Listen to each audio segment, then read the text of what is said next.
Europe 1, Le grand direct des médias.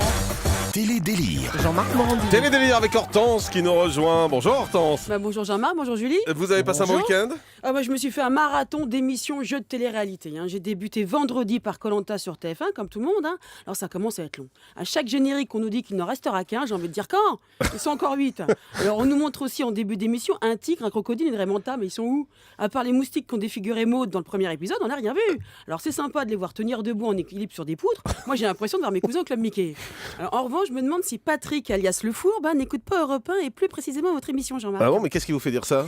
Parce que quand il a trouvé le deuxième collier d'immunité, il l'a encore caché dans son slip, mais cette fois-ci, il l'a caché devant, comme nous lui avions suggéré. Comme vous lui avez suggéré. Oh oui, c'est un gros paquet. Alors, après, au moment... il a le cul dans l'œil aussi, peut-être. Alors, après, au moment du... Tac, je l'ai placé, yes. Alors, après, au moment du conseil, j'ai cru que j'avais basculé sur confession intime. Quand Maud se lâche devant le feu de camp et admet en pleurnichant qu'elle est fatiguée et que c'est dur d'être belle et nulle en sport. Et tous les autres plus faux d'herche, les uns que les autres, qui la consolent. Mais non, mais c'est vrai que t'es toujours la dernière et que t'es hyper nulle. Mais c'est hyper dur. T'inquiète, Maud, je peux t'assurer que tu seras pas la dernière à monter dans l'avion Back to France.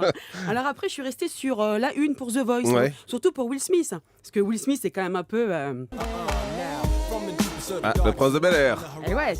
Donc j'ai été déçue, en fait, il est passé 3 minutes pour parler de Men in Black, à croire qu'il était en promo. Oui, il était en promo. Ok, je comprends tout. Mais du coup, j'ai entendu Nikos dire « c'est court mais rapide ». Alors je me suis dit, soit Nikos est fan de slam, soit il s'est parlé aux blondes, soit les deux. En tous les cas, moi, j'ai tout compris qu'est-ce qu'il a dit. Bon, et le samedi, qu'est-ce que vous avez regardé? Le samedi après-midi sur la 6, il y avait C'est ma vie. Le sujet m'intéressait car c'était sur des couples qui adoptent des enfants déjà grands. Ah, vous voulez adopter, Hortense? Ah non, ça serait plutôt l'inverse.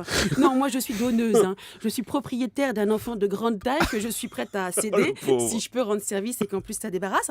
Alors le soir, j'ai regardé la finale de The Voice. Moi, je pense que la production n'avait pas parié sur la victoire de Stéphane. Parce que même Florent Pagny, son coach, n'y croyait pas.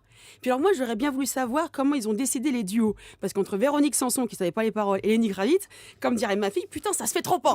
Stéphane, on lui posera la question, il sera avec nous dans un instant. Et dimanche? Alors le dimanche, j'ai regardé Dimanche Plus avec Anne-Sophie Lapix sur Canal+. Elle nous expliquait les règles du nouveau jeu national qui vient de démarrer, les législatives. C'est dingue comme ça ressemble à Koh-Lanta. Alors comme Koh-Lanta, il y a du sport, les participants sont parachutés dans une contrée inconnue d'eux-mêmes. Comme dans Koh-Lanta, les alliances se créent. On apprend d'ailleurs que Cécile va quitter l'équipe verte pour rejoindre peut-être l'équipe des roses. Alors du coup, du côté des bleus, il se rapprocherait discretos de l'équipe des bleus marines. Enfin, de toutes les façons, comme à Koh-Lanta, ça commence comme un jeu collectif et ça se termine dans l'individuel où tous les coups sont permis. Bon allez, pour ce soir, vous proposez quoi? Pour prolonger mon week-end, je vais regarder Week-end chez Etoqué sur TF1 avec la sculpturale et si naturelle Ingrid Chauvin. Et ça vous va bien, week-end chez les Toquets. Merci beaucoup, Hortense Liftin.